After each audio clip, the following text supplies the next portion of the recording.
One. Check, check. How about now? Let's see if we have audio coming out now. I'm going to see if this works here. Give me just a second. At least we potentially could have caught it a little earlier than yesterday. Waiting to see if anybody says any sound. One. Check, there check. It is. All right, so it's definitely coming through now. Sorry about that. Somebody keeps coming in here and adjusting the audio setting. I think I have it fixed, Taylor. Somebody keeps hitting this button here on the software, and I don't know what's going on, but it's back. All right. Let me recap. That was 5 minutes of my wasted time. We're going to get you back. Sorry about that. All right. So there's a weird setting here on our board that for whatever reason somebody keeps hitting the button on. It's not blatantly obvious to me.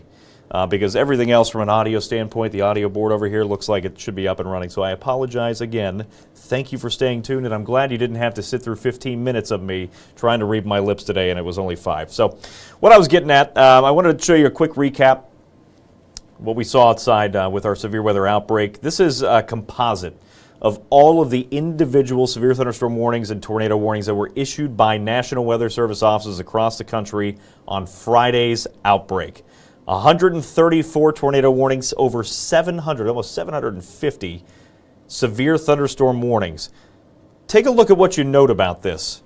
If you take a look here, about these tornado warnings, the severe thunderstorm warnings, what do you note about Cincinnati?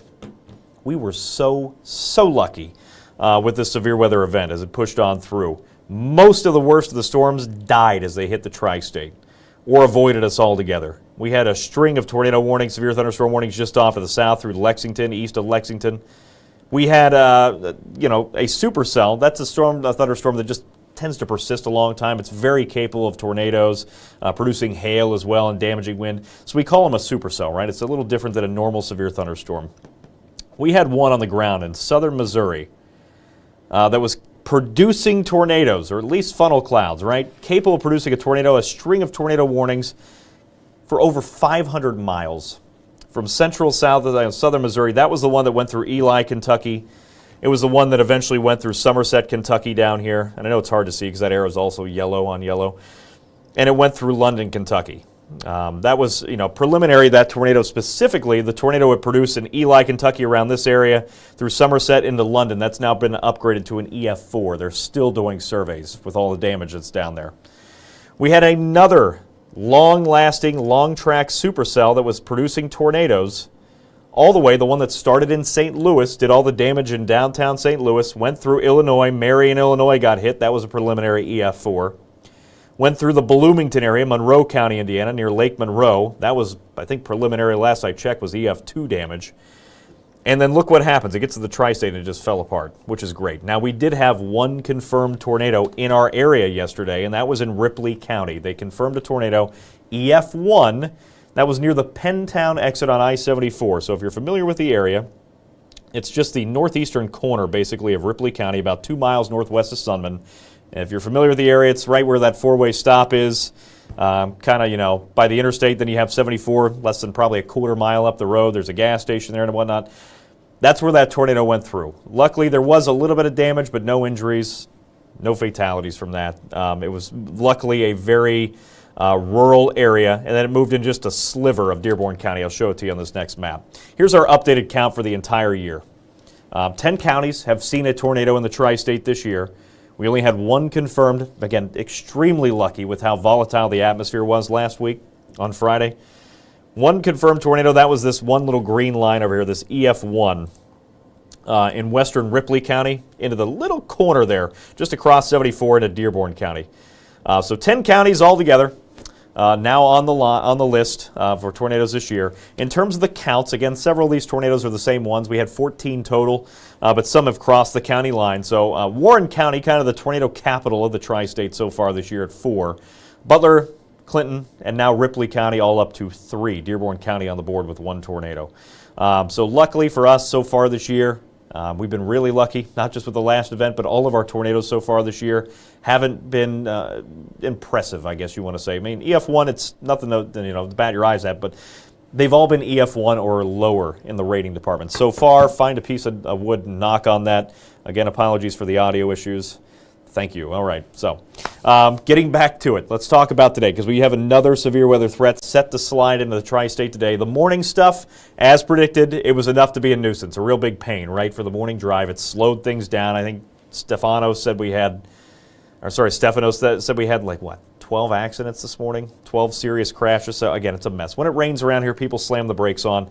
We will continue to see on and off showers and storms through the day, but our severe weather window will open up into the afternoon. It is still chilly outside. Temperatures outside in a lot of spots are still in the mid-50s. If you've been out there right now, you just peek your head out the door. It feels chilly. It doesn't feel like a severe weather day. We need the temperatures to warm up if we're going to see severe storms this afternoon. Now, it is a warm front that's lifting across the area, and that should help to push some 60s and 70s our way. And if we can get up to about the 70-degree mark, look out for tonight. That's when wave number 3 with the cold front will come crashing on in. But right now, we're sandwiched in between rounds 1 and 2 of the storms. But as we work way into the afternoon, expect all threats to be possible and any severe storms that develop. Biggest threat going to be generally southwest of downtown, where there's going to be a little bit more moisture and a little bit more heat. Right now, again, not warm at all. Airport at last check, 57 degrees. Look at Evansville, though. A few peaks of sunshine, they're up to 73. This is why the severe weather threat generally going to be higher the farther southwest you can get to downtown. It's not a zero threat, but if we can hold on to these clouds and temperatures don't rebound, we'll be in okay shape later on tonight. Not ruling anything out, but right now I'm kind of optimistic we might be able to dodge most of the worst of it because round 2 is already pushing in. And if this round of storms that is pushing in from Louisville and central Indiana can hold on until about 3 to 4 o'clock, I don't think it's likely, but if it does, and then we might be able to keep temperatures down just enough where the sun angle gets just a little too low and maybe we don't rebound temperature-wise. That would be the best case scenario for us later on today to avoid some of these stronger storms. But look at the sun off to the southwest. Let me find my pointer. Down here in Evansville, it's already peaking out. That's why they're sitting about 20 degrees warmer than we are, just a few hours down the river.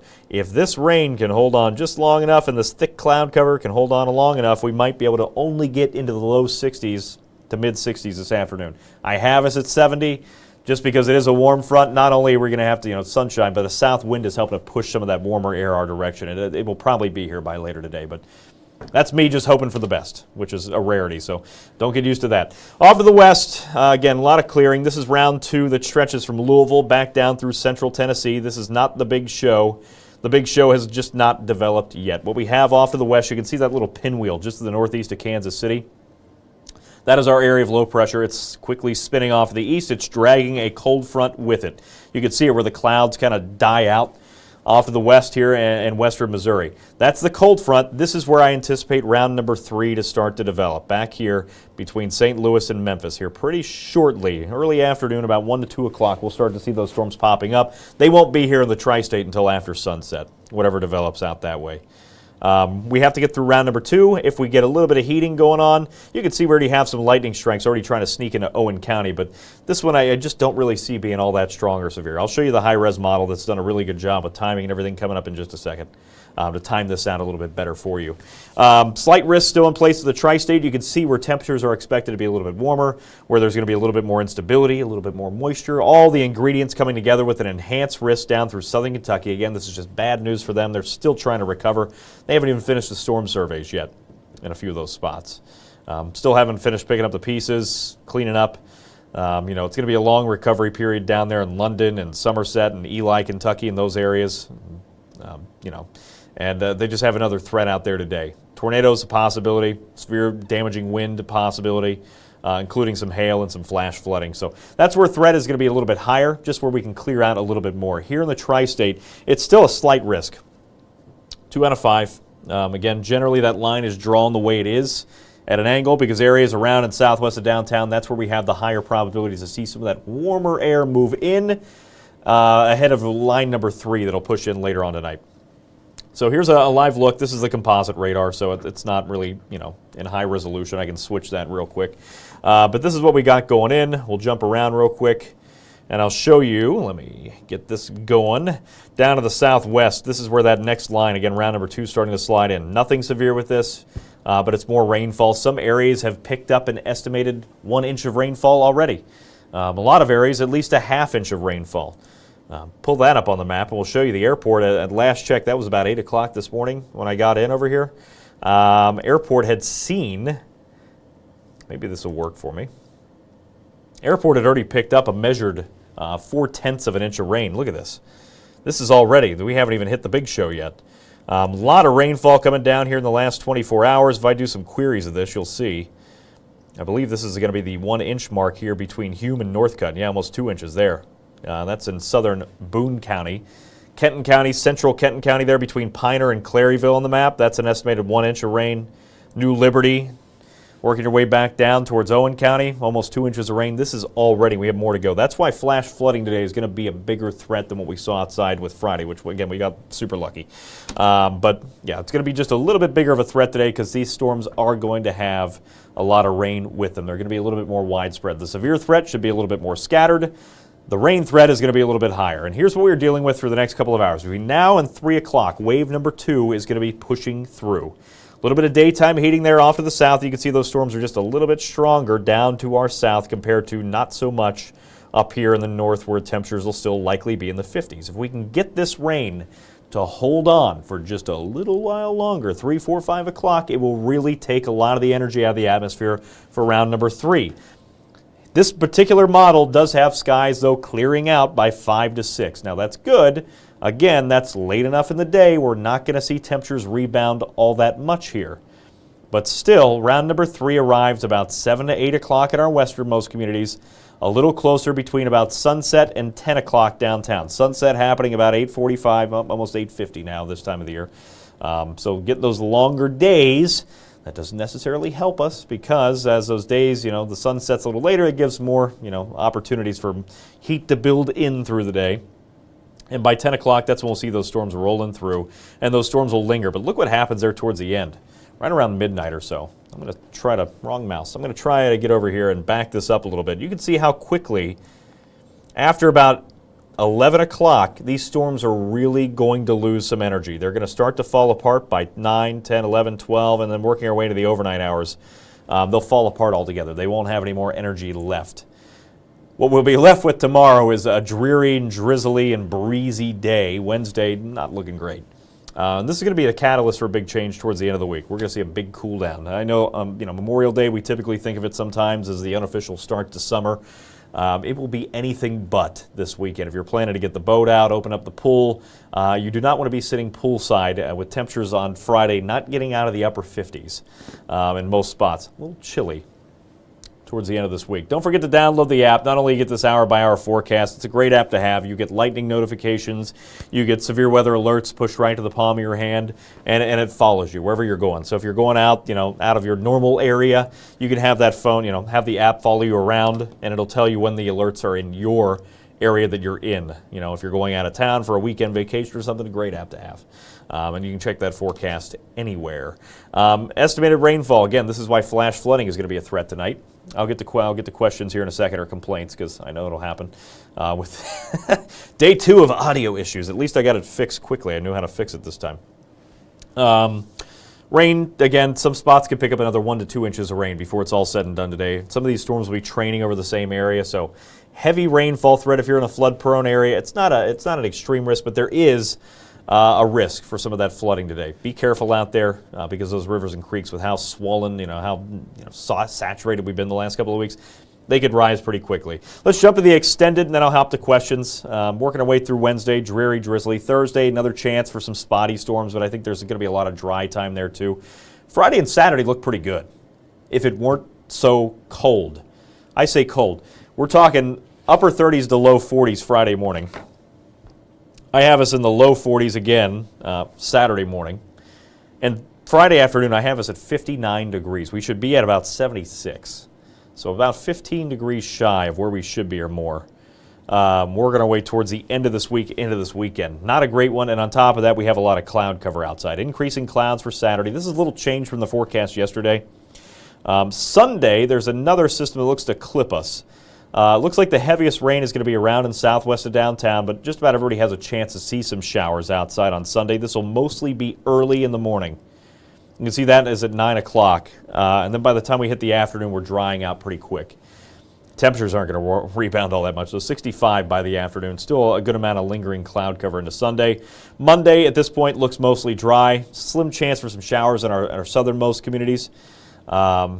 But again, chance for rain is there on Monday, and then, of course, Tuesday will ramp that chance up just a little bit. Here's the temperatures. It's kind of dismal out there. Next chance for a warm-up arrives by the middle of next week. That's the next time we have a chance to get anywhere close to normal. So it's going to be about a 7-day below normal stretch, and if not well below normal. Look at that, Friday, 59 degrees. That's some of my best work, bad news, Brad, there for what we're going to see outside Friday. Friday morning, low 40s. Saturday morning, upper 30s to low 40s. Next Red Series is in town here. Friday, Saturday, and Sunday. Let me jump ahead. I'll show you the extended day. We'll give you that bonus day and get into Tuesday of next week. Same forecast, different. One additional day. So again, we have that severe threat today. No additional severe threat here the next several days just because of how cool it's going to be, but there will be some rain showers out there. Friday, Saturday, Sunday, Cubs are in town. You can bet all those Chicagoans will be invading, as they normally do for the series, and they'll feel right at home. It's going to be a little chilly out there. 59 outside Friday. Being a later game on Friday. I think it's a late game. Let me look that schedule up. Oh, I'm not even on mine. So let's see. Reds schedule.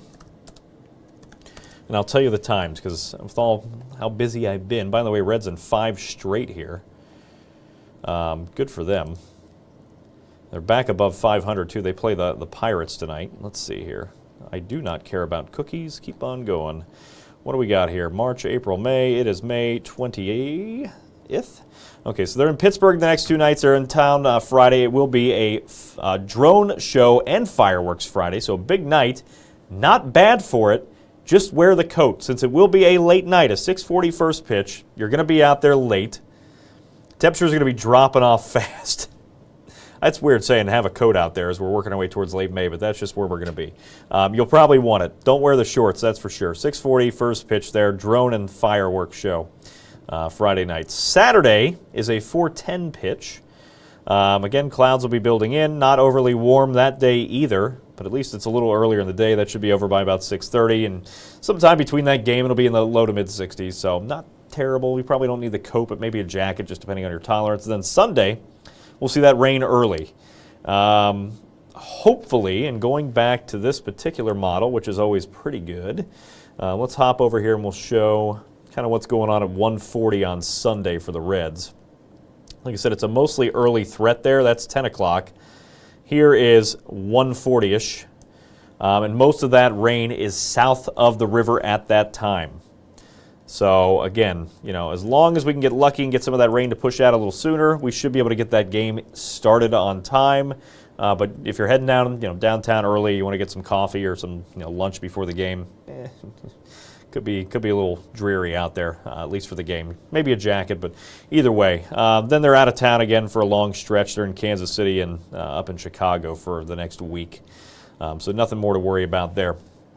All right, let me pull up this 7-day real quick. I'm going to have this up playing while I'm trying to answer some questions. Dare I? Let's see. Why not? How can you post the incredible sunrise from this morning? You can send that to my Facebook page. I'm tagged there, and I can try to pull that up. I don't know if I'll be able to do it on the fly, but I can try to share that later if we're not too busy. It was a good sunrise this morning. Here, I have a couple because the producers moved the cameras on me here while I was trying to time-lapse some stuff this morning. And I'll show you some of these views from this morning. So you should be, let's see, seeing here right now, this was 3, 4, 5, 6 o'clock. We'll get a little bit closer to sunrise this morning. And there was just a little sliver of a break in the clouds there on the east side of town before this rain and storm activity pushed in. We saw just a gorgeous sunrise this morning as it came up here over the east side of downtown. But as they always say, red sky by morning, Cincinnati take warning, look out. It means a good storm chance, old wives' tale out there. And then the camera got moved back. That was the morning drive. Not great out there for that, unfortunately. This was early this morning. Let me back this up a little bit. Early this morning, even better over in Florence. Look at those clouds. Nice pink sunrise this morning. As that sun came up, this is over at Turfway Park over in Florence. You can see the wind whipping around. It didn't stop the horses out there this morning, that rainfall. Maybe they dodged some of this, but yeah, you could see some of that rain coming down. They were still out there. Still out there getting the morning runs in. And then, like I said, we kind of held on to that rain. We're catching a little bit of a lull, but round 2 is sliding in. So that was some of the sunrise we had out there this morning. It was a good looking one, but red sky by morning, Cincinnati take warning.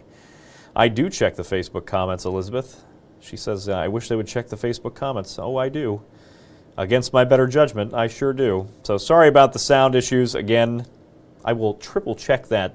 Actually, tomorrow I can't do it. I have 2 meetings. So tomorrow, it's a calmer day. It's just dreary, drizzly outside. I have a meeting at noon. I have another meeting tomorrow in the afternoon. So I'm unable to do this live stream tomorrow. We're going to take the day off unless Aaron fills in for me. So you won't see me on it. I know that for sure. It might be Aaron helping out tomorrow, doing the the live show here at noon on air and online. I'm going to get off that or I'm going to get yelled at.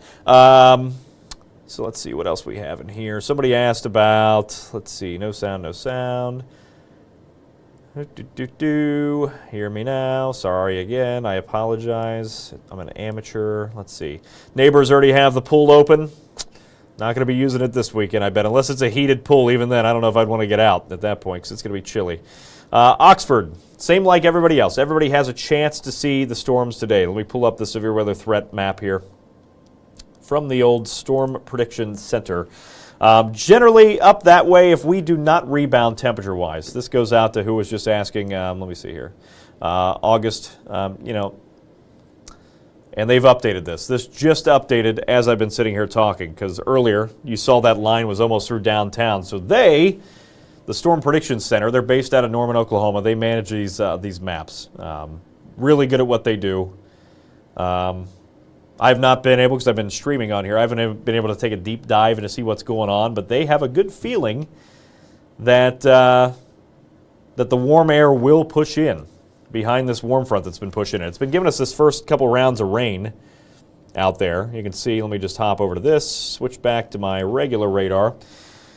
They insist that this rain will not hold down the chances this evening. They think that, even farther to the northeast, those 60s and 70s will be popping up and allowing these storms to form. They're looking at something I am not, because I've been busy with the news, and I don't get that chance until after I hop off of this with you to go dive deep into the models and see what's going on. But they have changed that and adjusted it to say that warmer air is going to make it in tonight. So that's something to keep an eye on. Let's see here. Let's just go a little inside baseball. I'm going to pull this up and see what maybe they're looking at here. And we'll see if we can find something maybe that I might be missing. Let's see. Instead of this is the latest run that brings in these stronger storms again later tonight, 9, 10, 11 o'clock. That was the earlier run. Let me hop in here and see if I can find this run and see what we got going on. So this is a different run of the same exact model. Has those storms lingering a little bit. I mean, to me, it just doesn't look that impressive. Let's hop up and see if they have the newest run in here yet. Just not in yet. You can see where the precipitation disappeared. It's because the model run isn't in yet. So let me just go back to the latest run.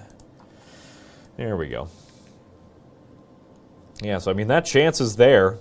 It's a matter of how much that clearing right there between wave number 2 and wave number 3 helps to warm us up. Yes, there is a chance for severe weather everywhere out there, August. This is a first alert weather day. You have been alerted.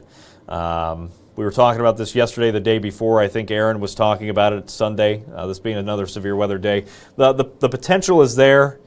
It's a little conditional on just how fast we can clear out from this latest round of rain that's pushing in right now.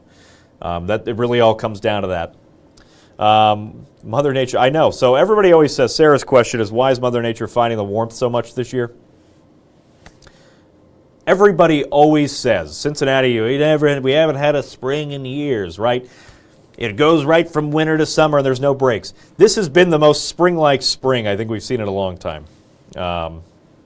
Where we've had extended stretches of below normal temperatures, a lot of rain, some storms out there. Usually by this time of the year, we jump up quick to the 80s and we never see the end of it. This has been a very spring-like spring, and with that, when you see a transition period, no problem. When you see that transition period, the ups and downs, these big temperature swings, that's where you see severe weather. So that's why we've been kind of fighting it. We're exiting a La Nina, heading back into an Enzo neutral phase, which means, it's not El Nino or La Nina. It's kind of in between.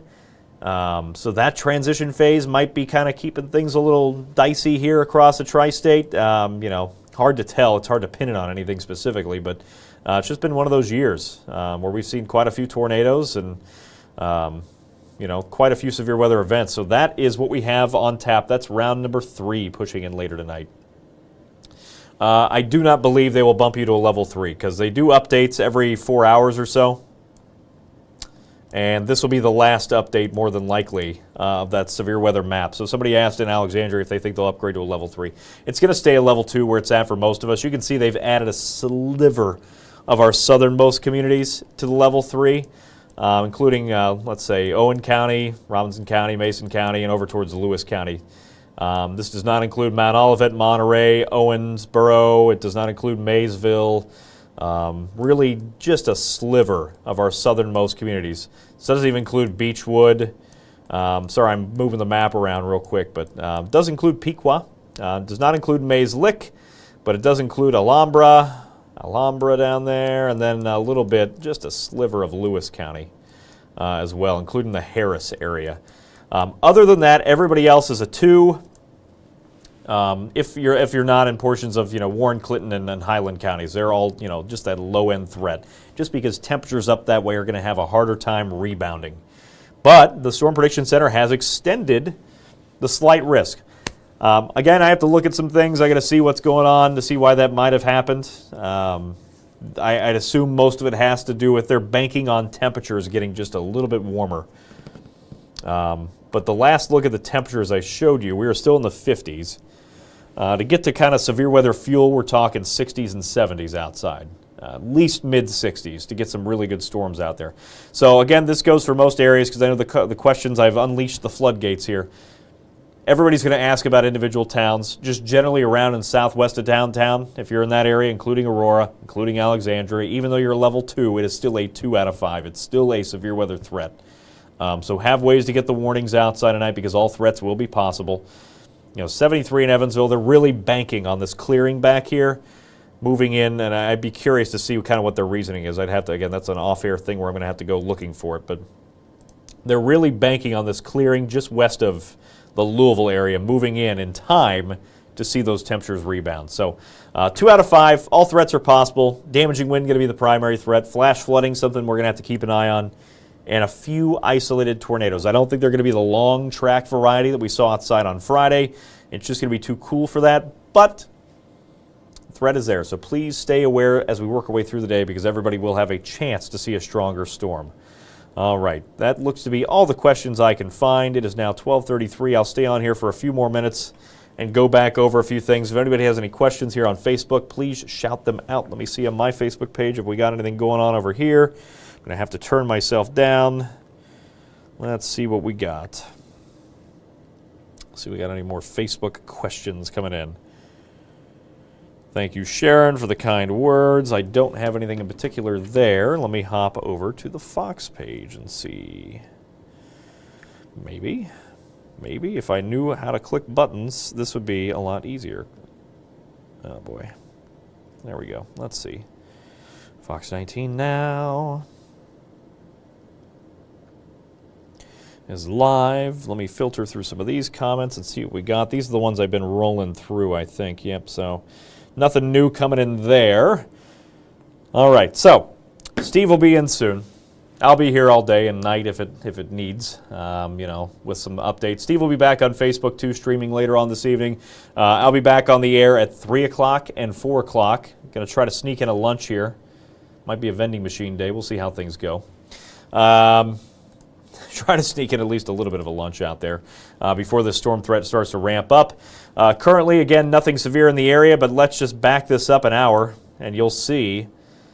This is our latest wave. This is wave number 2, just now starting to sneak into our southwesternmost communities. More bark than bite. There are quite a few lightning strikes down there. At last check, I got us at 74 lightning strikes in the complex of storms that's starting to roll in from the southwest. So more bark than bite, no severe storms, nothing too dangerous with these other than watching out for some of that flash flooding. Because remember I showed you earlier, this is that same area. Let me turn on the estimated rainfall.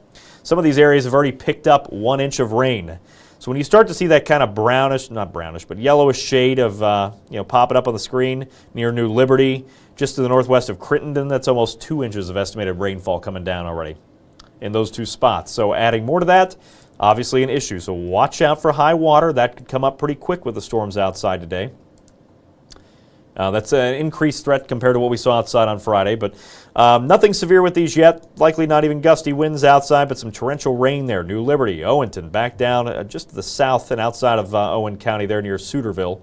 We're seeing some of that heavy rain, a good amount of lightning, about 70 strikes in that storm. This one, if you have lunch plans and you're out and about walking around right now with the phone in your hand and dodging people on a sidewalk, be careful. The storm is pushing in, and it will be there pretty shortly. Let's see, this was just 30 minutes ago. It's off the screen. It's moving up, so I'd say within the next 15 to 20, it'll be downtown. Look out, round number 2 is coming in. I don't even know if I got a good camera shot of that. Let's see.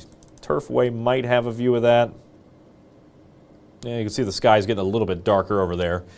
And then Newport Cam won't show it. Let's see if we can see the downtown camera. Yeah, it's going to be off there to the right side of the screen right now, where that next round of rain is pushing in. All right, there's a good question. Brooklyn asking, what time do you think the worst will be gone? So, our severe weather window, it ramps up. It's going to start ramping up here in the next hour and a half. About 1 to 2 o'clock is where we'll see that storm threat start to pick up a bit, but the storms are going to be fairly scattered because we're going to be seeing that rain pushing through now. I don't think anything we're going to see with this round is going to be severe, but after 6 o'clock, we're going to catch a little bit of a break. And really, I think the window opens up at 6 o'clock, 7 o'clock, where we start to see those peaks of sunshine, helping to warm things up quickly. And then this next round of rain pushes back in. So you can see it here. Let me hop back to the trusty HRRR weather model, which we all like because it's been really, really good so far with timing things out. And I'll show you what it's showing. It gives us that little bit of a break between about 5, 6, 7 o'clock. After that, these storms that are rolling in tonight, you know, outside of a stray severe chance in the early afternoon to the south, the better chances for those stronger storms start to roll back in after sunset tonight, right around or after sunset. So this is 8:30 over in Decatur County, so far western portion of the tri-state, a little closer to downtown between the 8 and 9 o'clock window. And then we start to see, again, more rain and storms through 10, 11, 12 o'clock. The severe weather threat, though, will quickly come to an end after midnight tonight. You can see how things quickly start to fizzle out after midnight. Through the overnight, yeah, we can still have some lingering rain and storms through 1, 2, 3 o'clock, but at that point, the atmosphere will have been worked over a lot. We're not going to have much energy left for the storms. So the worst of it likely coming between sometimes 6 o'clock and midnight or so. That's the worst window tonight. Not to say we can't see a stray storm that gets a little strong this afternoon, but that's mostly going to be south and outside the area. Let me zoom out on this and I'll show you again. The worst of the worst will be well down here to our south, through Kentucky again. I mean, just a mess down there through the Commonwealth. Down into the deep south, that's where tornadoes are more likely today. Here, again, for us, that's what comes along with a cold front. That'll be later on this evening. And, of course, now my map's messed up. But I digress. I'm going to hop off. I'm going to try to get some lunch in before I get busy. Gotta eat, right? I'm not taking a nap, but I will be enjoying some food out there. Steve will be in soon. Steve Horsemeyer, the Chief, will be in just a few hours if he's not already in there right now in the studio, just to keep an eye on things. We'll be on at 3 and 4 o'clock all the way through the evening and online as well if warranted, you know, if we have to go wall to wall. I don't envision that being a huge issue for tonight, but it always seems to happen, and I'll just throw this out there. It always seems to happen when we have a huge severe weather event like what we saw outside on Friday. Again, quickly recapping that. Over almost 750 severe thunderstorm warnings with that complex. Over 130 tornado warnings with that storm system we saw rolling on through, right? It always seems like we miss out on the big events here, and what's a well-advertised big event like what we saw outside on Friday, like we did. I mean, we just got so lucky. Got the 7-10 split for the most part outside of that one tornado we saw in rural Ripley and Dearborn counties. Right? And it always seems like a storm system or two after that is the one that really gets us. So please stay weather aware out there. I say this from having worked in this market, lived in this market, and growing up in this market. It always seems like the big event, it kind of falls through since I've been alive, and then the one that doesn't get talked about, or the one that, you know, the meteorologist Brad Maushart gets on there and says, you know, I'm confident and I'm hoping that we don't see any big warm-ups this afternoon. It's always that one. So with that said, I'm going to change my tune and say tonight might be worse than this storm. We'll see. I don't think we're going to. I really hope we don't. But here in the tri-state, you know, we got to keep our eyes on the skies out there this evening because we've seen 14 tornadoes so far this year in the tri-state.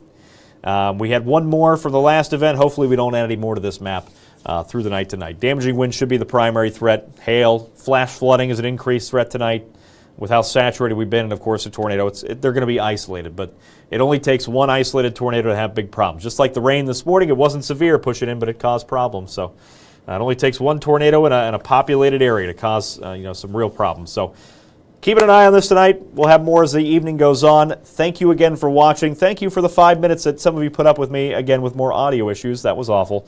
I appreciate it. We'll see you out there if weather warrants as we work our way through the evening hours tonight. Be safe out there.